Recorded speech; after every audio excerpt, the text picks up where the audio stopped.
So this lecture is going to take a look at competition for colonization, and there's two primary players we're going to look at, and one that's kind of secondary. Mainly we have Spain and England, but we've also got France kind of thrown in there. So this begs the question, colonization of North America, or just in this case, the Western Hemisphere. Why on earth was it that Europeans decided to actually head west? Well, the simple version is they wanted stuff from China. Europeans had benefited from overland trade routes for centuries, namely a series of trade routes called the Silk Roads that connected Europe with China. But costs were high due to the taxes that leaders would impose along the way. Now, Constantinople was the major city through which Europeans could access these routes. This great city, which was in many ways seen as the successor to Rome, actually fell to a group called the Ottoman Turks in 1453. And the Ottoman Turks are Muslim, so there's a lot of religious implications in terms of why Europeans don't necessarily see east in terms of the land route as very viable. Now we have this concept of, go west to end up in the east. Christopher Columbus was definitely one of the first to kind of popularize this idea. He actually had a copy of the Italian traveler Marco Polo's book that he wrote when he went to the Far East, and he wrote very copious notes in it, marked it up. He really came to believe that heading across the Atlantic would essentially lead you directly to China. Now, the advisors of the Spanish monarchy were uncertain about his claims of the distance between Spain and Japan, and turns out these advisors were correct because Columbus was off by about 5,000 miles in his estimate.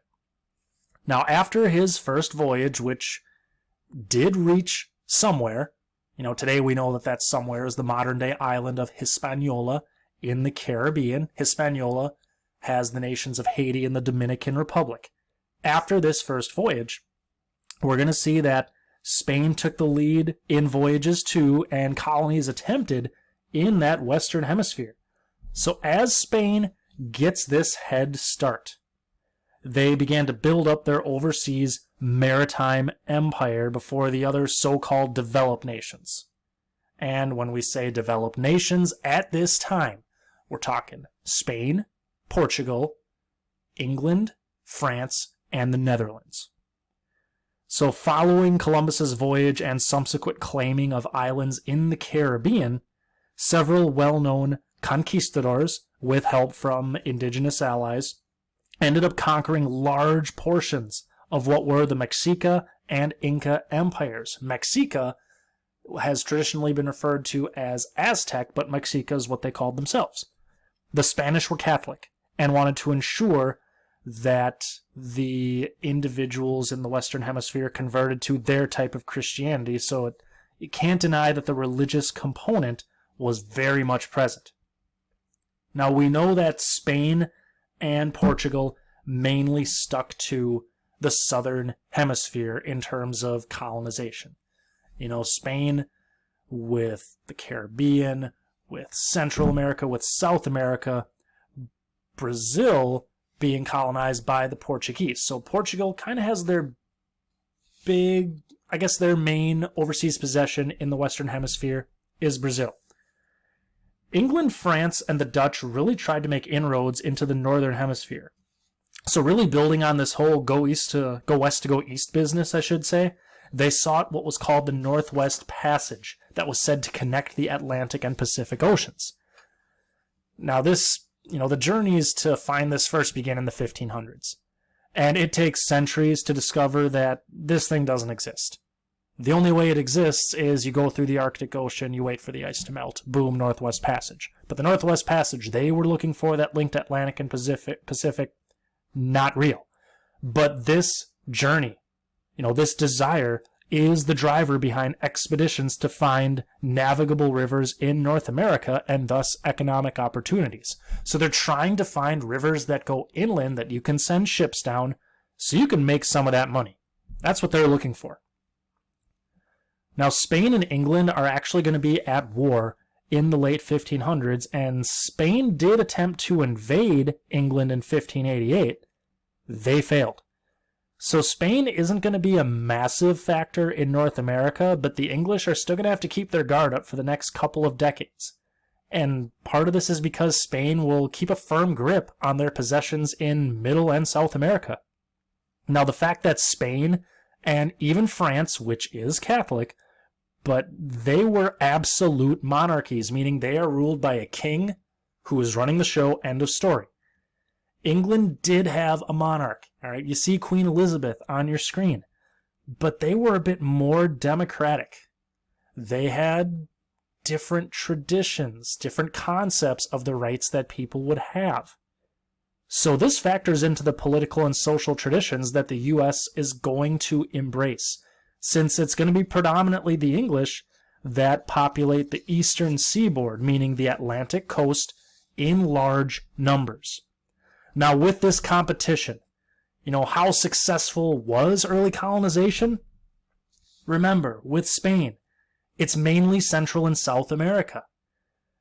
Expeditions into the North American continent, it's mainly for the purpose of finding one of the fabled lost cities of gold. So when we say mild, we mean very, very mild. Now, these areas were thought to contain more economic opportunities. That's to say, Central and South America had more chances to make money. So North America was simply viewed in relation to these areas. Word actually reached Spain that an expedition of French Protestants had established a settlement in Florida, which had previously been claimed for Spain. So the Spanish king authorized a sailor and soldier named Pedro Menendez to lead his own expedition to Florida. Shortly after he landed, he established a fort called St. Augustine, because land was first sighted on August 28th, and that day was reserved for that particular saint. He actually ended up killing most of the French inhabitants and did help Spain retain a presence as the dominant, if albeit very neutral, European power in the region. So when we look at North America, Spain did establish St. Augustine. They had a presence in the far southeast in Florida, and St. Augustine stands out as the oldest European city, the oldest continuously occupied European city in the mainland United States. Now, we got Spain. With the French, not a lot during this time period. They made their way to what's now Canada in the 1540s, but they didn't try again for several decades. It's not until the 1600s that a guy named Samuel de Champlain becomes the driving force behind France's presence in Canada and the Great Lakes. But truthfully, settlers were sparse, and Champlain had a real hard time convincing his king to fully commit. And we'll see the French make their presence known again, but just not in the numbers that Spain has in Central and South America, or the numbers that England is going to have in North America. Now, when we take a look at England, we're talking Roanoke. The first Roanoke settlement off the coast of what's now North Carolina was among shoals and long sandbanks, so that they'd be protected from the Spanish, but the soil was really poor and just difficult location for receiving fresh supplies. They had actually planned to get food from the Algonquin, nearby linguistic group of Native Americans who were helpful, but their own supplies ran short. And unfortunately, the colonists killed their leader that winter. These Algonquin fled, so boom, no food. And these survivors nearly starved. But English ships saved them and brought them home after they had raided Spanish ships in the Caribbean for supplies. So that was 1585. What you see on the screen is this second attempt. 1587, Roanoke. Men who went on this expedition actually received stock in the colony that would allow them to gain extra money based on the gold they wanted to find. You got to keep in mind, these Englishmen believe that since the Spanish find lots of gold and silver in Central and South America, that they're probably going to find it in more northern areas. So by getting stock in the colony, they thought they would get a return on their investment, meaning they put up money for the colony, they expect to get more money back. Plain and simple. Now, Governor White had to go back to England to get supplies, but remember, England is at war with Spain, so his return trip is delayed. When he does return, it's gone. It's gone. The Roanoke colony is deserted. He finds the word Croatoan carved onto a tree. Croatoan was a nearby island and the name of the people who lived on this island.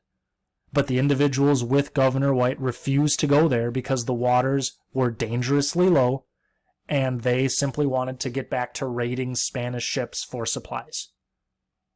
So this can absolutely be viewed as a failure, and technically speaking, it is considered a mystery in terms of what happened to these, these English settlers who disappeared, vanished.